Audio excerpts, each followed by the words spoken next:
ये क्या कर रहे हो?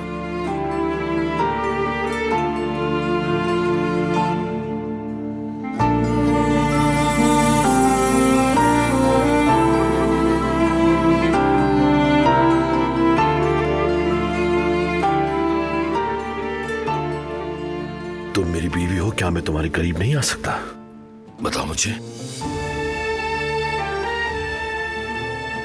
हाँ, मगर कुछ दिन और सब्र करो प्लीज फरात।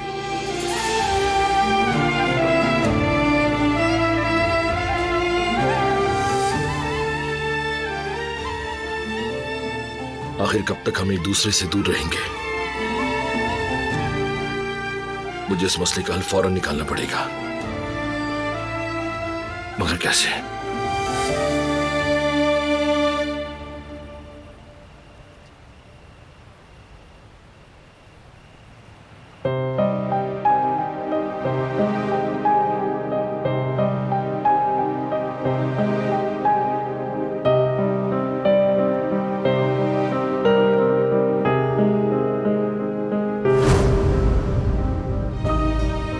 मुझे पता ही नहीं चला कब हाथ से गिर गया।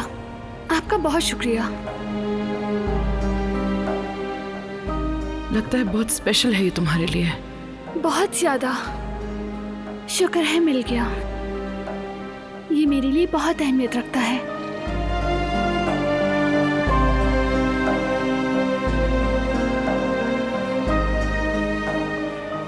अम्मी ने